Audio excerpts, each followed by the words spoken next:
Biron, parler de Biron. Non, Emmanuel Prévost, celui qui a produit Go Fast. Biron. Biron. Ouais, c'est ça. Boris, tu veux dire? Ouais, mais non, enfin moi ils m'ont présenté comme Biron. Ouais, il s'appelle Biron. Ouais, c'est son nom, Biron. D'accord. Mais il doit venir après. Ah, d'accord. Ah, il doit venir après. Là. C'est un mec de Clichy-sous-Bois. Ouais, il a joué dans Go Fast Connection. Ouais, c'est ça. Avec Courtrajmé. Courtrajmé. Ouais, c'est ça. Et je crois qu'il a fait un nouveau rôle avec Vincent Cassel. Ouais, c'est ça. C'est ça, c'est ce qu'ils m'ont dit les gens de, c'est ça. de Courtrajmé. Et vous, particulièrement, qu'est-ce qui vous a poussé, c'est toujours un sentiment, et qu'est-ce qui vous a poussé dans une démarche artistique, que ce soit de la manière à gérer, en fait, finalement, des carrières artistiques ou des gestions de projets, ou à produire également? Qu'est-ce qui vous a poussé On dit parfois l'art ou l'écriture pour le réalisateur, c'est une blessure. Parfois, on dit ça aussi. Une manière de... C'est de là d'où on tire nos forces, quelque part, dans la blessure. Non, c'est une manière d'exister. C'est une manière d'exister. Parce que... il y a tellement de... Comment te dire? Il y a tellement de façons, plusieurs manières d'exprimer ton art, mais je dirais pas que c'est une blessure. C'est peut-être une blessure quelque part, mais j'appellerais pas ça une blessure.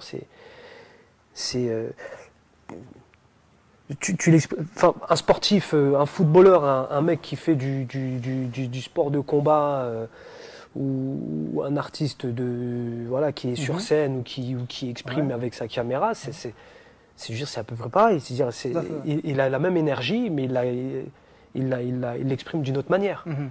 Tu vois? Donc, c'est pas une blessure. Moi, je ne rappellerai pas ça une blessure. Pour moi, l'art, c'est une manière d'exister. Une manière d'exister. Voilà.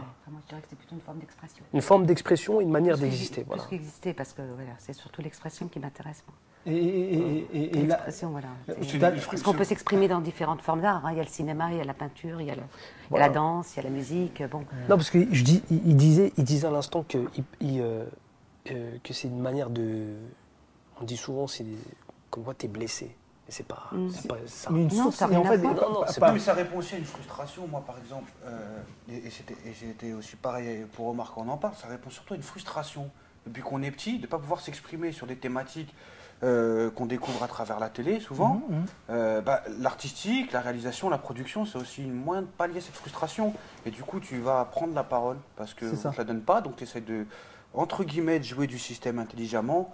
Par le flair de la production ou quoi, pour t'exprimer à travers un projet, voilà. C'est ça. Mais en fait, quand je disais c'est une blessure, dans quel sens? C'est-à-dire que parfois on sent qu'au creuset d'une épreuve qui nous arrive, dans notre existence, il y a une énergie. Et c'est une manière, l'art c'est une manière de transformer cette énergie de manière positive. Je ne sais pas si vous le ressentez. Moi je le ressens comme ça. Moi je sens que des fois je peux puiser même de manière inconsciente. Parfois, je peux aller puiser là sans le savoir. Si je me regarde, je vois que je suis allé puiser quelque part dans une ancienne blessure. C'est vrai.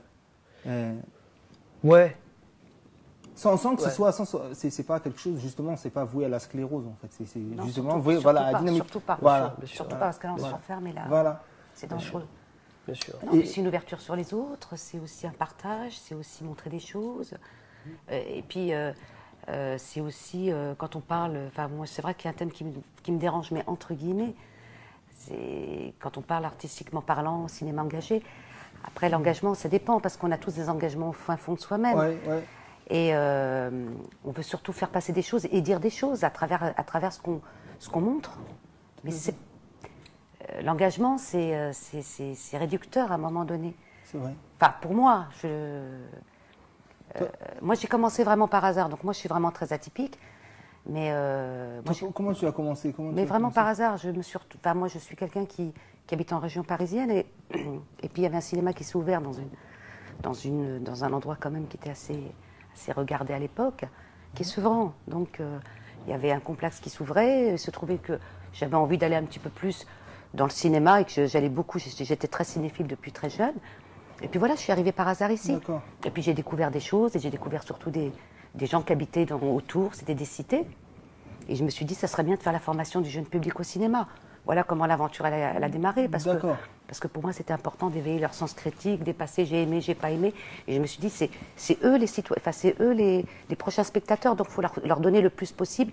et leur montrer le plus de choses possible. Parce que D'accord. moi, forcément, on ne m'a pas montré. Donc ça vient peut-être d'une frustration, quelque part. Ah, oui. Sans doute. Oui, c'est ça. Sans doute, comme on dit. Mais alors tu reconnais quand même que par là, il y a une forme d'engagement de militantisme. Tu n'es pas dans une forme, des fois, d'abrutissement, de conscience. Toi, l'art, quand même, ça a un sens. Et le sens, il est quand même lié à l'éveil. Moi, j'ai toujours, si vous voulez, j'ai toujours revendiqué, j'ai toujours milité qu'il faut que le cinéma rentre comme le livre. Pour moi, c'est une même chose. C'est bien dit, ça. C'est joliment dit. Voilà. Ouais. Il n'y a pas deux choses différentes. Moi, je me suis retrouvée à faire des ateliers avec des gamins.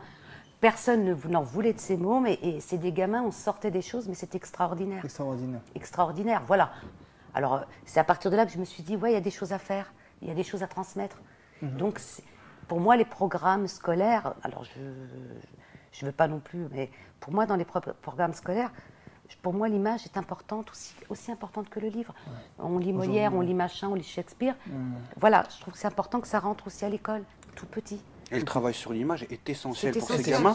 Aussi bien, aussi bien quand ils voient des films à la télé, aussi bien quand ils jouent à la PlayStation et qu'ils font des jeux de guerre ou quoi que ce soit, aussi bien quand ils regardent un clip de rap. Si on leur donne ce savoir de décrypter une image, tous les codes qu'il y a derrière, ils vont prendre du recul. Recul qu'actuellement ils n'ont pas. Ils consomment un premier degré aussi brut que ça les images.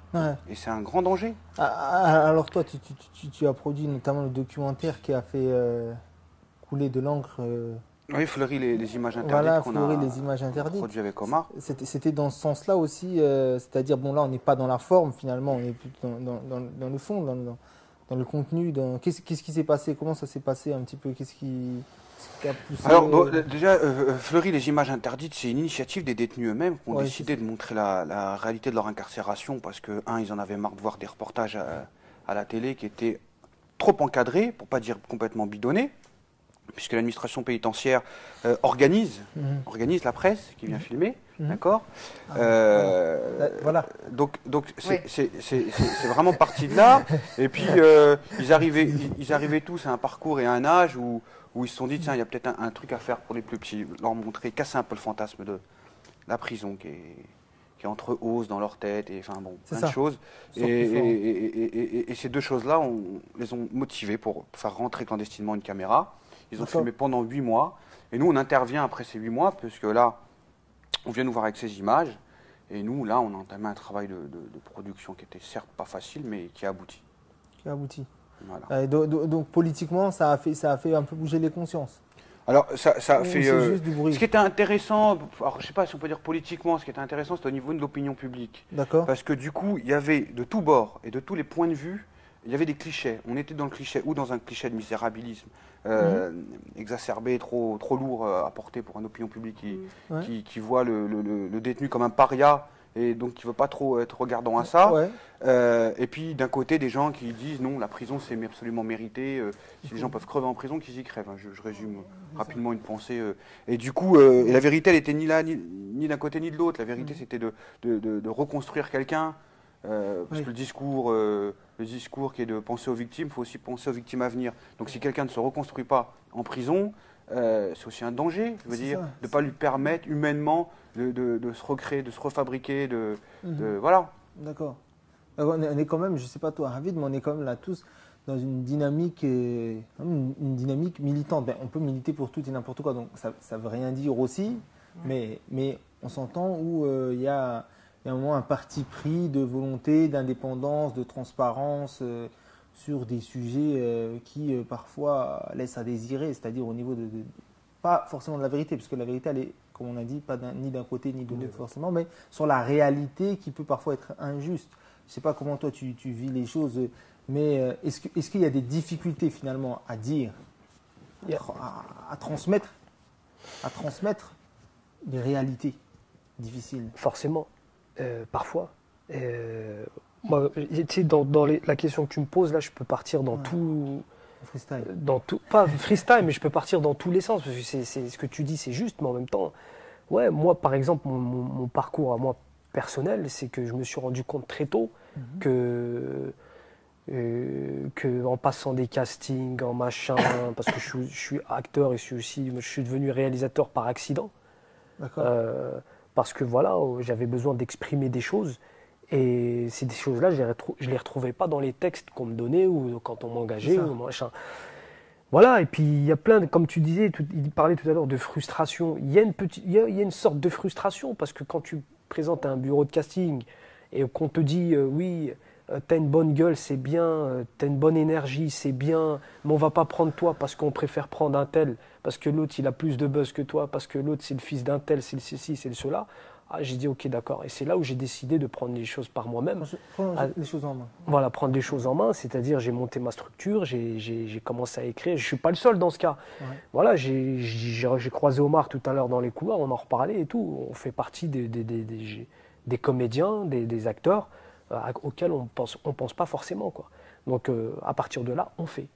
C'est ça. Voilà, si tu ne fais pas, il n'y a personne si tu fais pas, personne ne viendra qui va t'appeler. Et puis voilà. quand on pense à eux, à 80%, tu es sûr que c'est pour un rôle bien cliché. Hein. Voilà, c'est ça. Attention. Hein. C'est ça. Si c'est pour jouer le barbu ou le délinquant ou celui qui tape sa femme ou ses filles ou ses sœurs ou je ne sais quoi. Mousse Diouf en train d'interpréter Napoléon, c'est pas pour demain, quoi.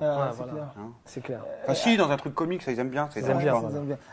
Justement, ça me fait penser à une anecdote. Je discutais avec un ami qui est dans la production également. Il avait plusieurs scénarios. Et c'était très bien ces scénarios, d'accord, mais il fallait des scènes de nu, nécessairement.